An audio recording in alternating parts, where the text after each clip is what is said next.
Bonjour, je suis Flavien Kwacha, entrepreneur agricole et je te souhaite la bienvenue sur Flavien Décortique, la chaîne sur laquelle nous parlons de ce que nous maîtrisons et nous faisons ce que nous disons pour atteindre des résultats concrets sur le terrain.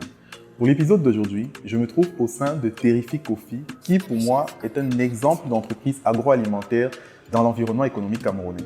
Dans la vidéo d'aujourd'hui, je vais te parler de 4 lois qui régissent la création et la structuration des entreprises. Il y en aura deux, les deux premières qui sont plutôt générales, qui parlent non seulement d'entreprises dans l'agriculture, mais également d'autres secteurs secondaires et tertiaires. Et les deux dernières qui sont spécifiques aux entreprises dans l'agriculture et l'élevage. Avant de commencer, j'aimerais préciser que les données de cette vidéo s'appuient sur un rapport qui a été publié par l'Organisation internationale du travail en 2005, qui en fait s'est attardé sur les emplois informels et formels dans les entreprises camerounaises pour appuyer le contenu du document stratégique pour la croissance et l'emploi au Cameroun. La première loi que je vais mentionner, c'est notamment la loi numéro 2010/001 du 13 avril 2010 portant structuration et reconnaissance des entreprises dans les différentes typologies.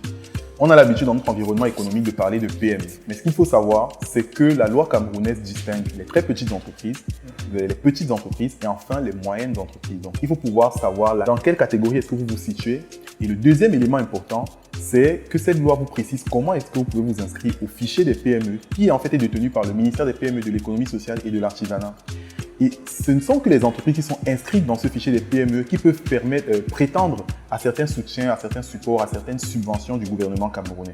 Puisque de nombreux abonnés comme toi me posent la question de savoir comment avoir des subventions, comment avoir du soutien en termes de ressources matérielles, financières, c'est le premier élément qu'il faut faire. Il faut pouvoir être légal dans l'environnement que nous voulons représenter. La deuxième loi, c'est la 2007/004 du 3 juillet 2007.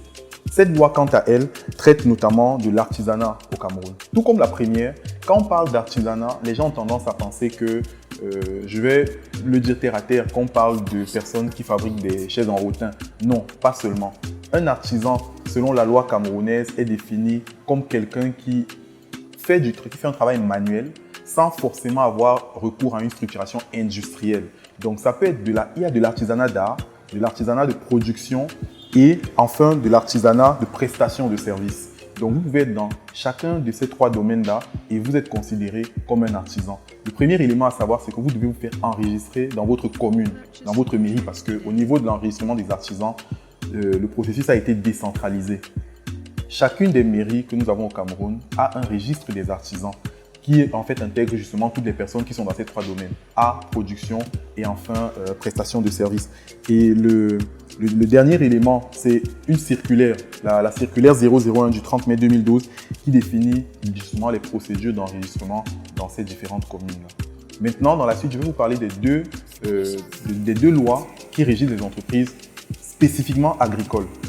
Quand on parle d'agricole, c'est à la fois agriculture et élevage. Même si au Cameroun, nous avons deux ministères, tu dois dès lors intégrer que l'agriculture, c'est la somme des deux. C'est en fait les deux métiers ensemble. La première loi, elle concerne la création d'entreprises agricoles. On constate encore aujourd'hui que plus de 90% de personnes qui opèrent dans le domaine agricole sont dans l'informel. Mais ce qu'il faut savoir, c'est qu'il y a un processus bien défini pour la création d'entreprises agricoles, notamment qui se fait au niveau des délégations d'arrondissement de l'agriculture ou de l'élevage en fonction des activités ciblées.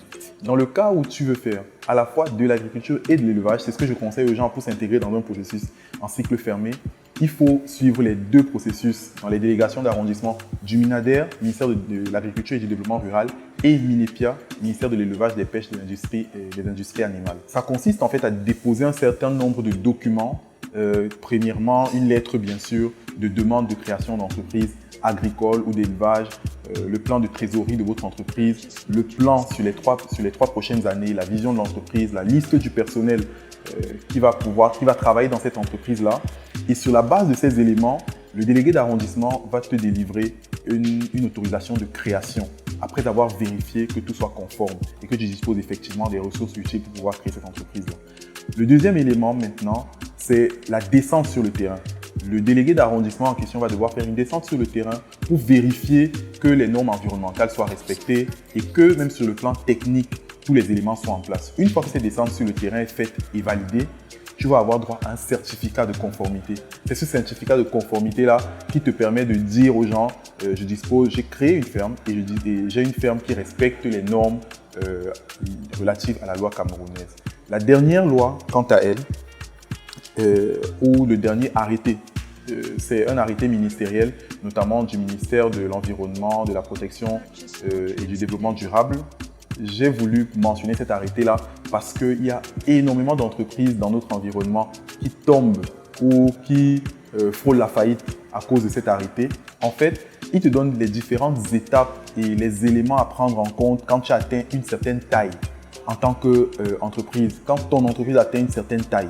Par exemple, dans le cas d'agriculture, si tu as une entreprise qui atteint déjà une ferme qui a déjà plus de 25 000 têtes, ou dans le cas de l'élevage porcin, si tu as plus de 1000 porcs, il faut pouvoir faire ce qu'on appelle une notice d'impact environnemental. C'est-à-dire dans ton département, tu as un délégué du ministère de l'Environnement, de la Protection et du Développement durable. C'est lui qui doit réaliser cette notice d'impact, réaliser et valider cette notice d'impact environnemental. Je précise que tu peux faire appel à un cabinet ou à un expert externe pour réaliser cette notice d'impact environnemental, mais qui ensuite va être acheminée dans ta commune et au délégué de l'environnement pour que toutes les parties prenantes en place puissent certifier qu'effectivement, bien que tu aies une entreprise d'une certaine envergure, tu ne pollues pas l'environnement et tu permets aux voisins de continuer d'avoir une vie agréable. J'espère que ces éléments t'ont aidé.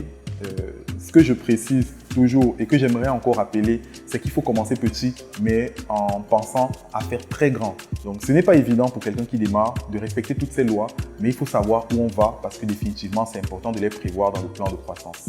Si tu as d'autres idées, n'hésite pas à me les mentionner et je me ferai un plaisir de les décortiquer pour toi.